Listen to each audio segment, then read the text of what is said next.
Assalamualaikum dan salam sejahtera kepada Dr. Colonius dan rakan-rakan sekalian.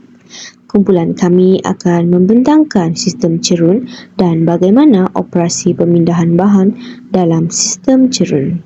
Ini merupakan ahli-ahli kumpulan kami yang terdiri daripada Siti Azharina binti Abdul Rahman, Sharifah Nur Syamirah binti Syed Amir Hamzah, Nur Faiza Syairah binti Abdullah alias Abdul Mahdi, Nur Daina Afrika binti Sanin dan Siti Nurliza binti M. Nasir. Seterusnya ialah isi kandungan yang terdapat dalam slide pembentangan kami. Pertama ada pengenalan, yang kedua ciri-ciri cerun, yang ketiga operasi pemindahan bahan, yang keempat kawasan yang mengalami tanah runtuh, yang kelima kesimpulan dan yang terakhir rujukan. Pengenalan bagi sistem cerun. Salah satu aspek kajian geomorfologi yang menjadi perhatian dan telah dikaji ialah sistem cerun. Cerun bermaksud suatu permukaan yang membentuk suatu sudut ufuk. Ciri-ciri cerun. Cerun cembung ialah cerun semula jadi yang belum diterokai oleh manusia.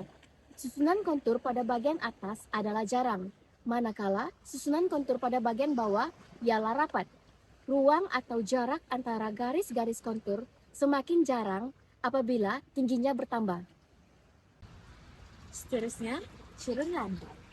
Cerun landai mempunyai susunan kontur yang jarang dan seragam. Selain itu, cerun curam. Cerun curam ini mempunyai susunan kontur yang rapat-rapat. Akhir sekali, cerun bertangga.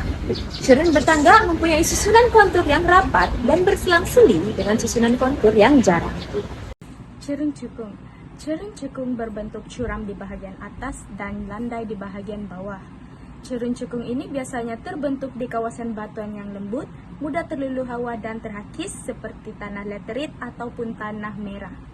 Cerun ini terhasil apabila terjadinya proses aliran tanah, di mana proses runtuhan yang berlaku mengakibatkan tanah di bahagian atas bergerak turun ke bawah dan terlonggok di bahagian bawah.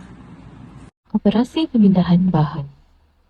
Yang pertama, operasi di atas cerun mendapat input daripada atmosfera dalam bentuk hujan atau kelepasan. Lalu, hujan tersebut akan mempengaruhi sistem cerun melalui dua cara. Yang pertama, larian air permukaan, dan yang kedua adalah larian air bawah tanah. Larian air permukaan. Sebelum berlakunya larian air permukaan, air hujan yang turun ke atas permukaan bumi akan tersusup masuk ke dalam tanah melalui liang-liang pori tanah kerana adanya tumbuh-tumbuhan yang dikenali sebagai aliran batang. Apabila isi padu air dalam tanah sudah menjadi tepu, lebihan air hujan yang turun ke atas permukaan bumi akan menjadi larian air permukaan. Isi padu air dalam tanah menjadi tepu kerana rongga pori tanah telah dipenuhi oleh air susupan. Air larian ini dikenali sebagai aliran tepu permukaan. Larian air bawah tanah ialah air hujan yang menyusup masuk ke dalam tanah melalui liang-liang pori tanah dan mengalir selari dengan permukaan pada satu lapisan bawah tanah yang dikenali sebagai permukaan batuan tak kelap air, juga dikenali sebagai aquifer. Baiklah, seterusnya ialah operasi pemindahan bahan. Operasi pemindahan bahan ialah operasi pemindahan bahan menurut cerun. Terdapat tiga cara pemindahan bahan, iaitu pergerakan jisim, pergerakan partikel dan pergerakan bahan larut menurut Keston dan Kirby 1972. Pemindahan bahan yang pertama ialah pergerakan jisim. Pergerakan jisim berlaku akibat adanya tarikan daya graviti tanpa sebarang daya penyumbang seperti aliran air, udara dan air batu yang membolehkan berlakunya pergerakan bahan di atas permukaan cerun. Terdapat dua jenis pergerakan jisim, iaitu pergerakan jisim lambat dan pergerakan jisim cepat. Pergerakan jisim lambat seperti kesetan tani, kesetan tandus, kesetan batuan dan gelangsaran tanah. Kalau pergerakan laju pula seperti aliran lumpur dan aliran tani. Seterusnya ialah pemindahan bahan partikel. Pemindahan bahan partikel ini berlaku disebabkan adanya tindakan graviti dan tindakan air hujan menuruni cerun. Tindakan graviti dipercayai merupakan salah satu faktor utama yang menyebabkan runtuhan batuan dan runtuhan puing-puing disebabkan bahan-bahan yang telah terluluh hawa mudah dilonggarkan dan mudah ditarik ke bawah cerun dengan adanya tindakan graviti. Seterusnya, percikan air hujan akan menyebabkan partikel tanah akan dipindahkan.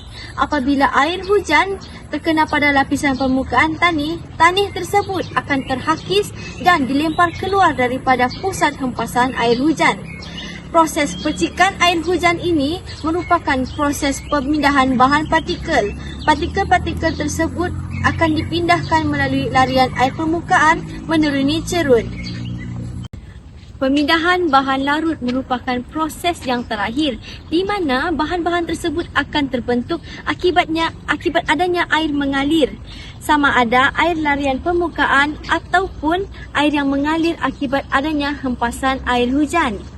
Di atas permukaan trajektori, percikan adalah panjang yang menghalang ke bawah cerun berbanding percikan ke atas cerun.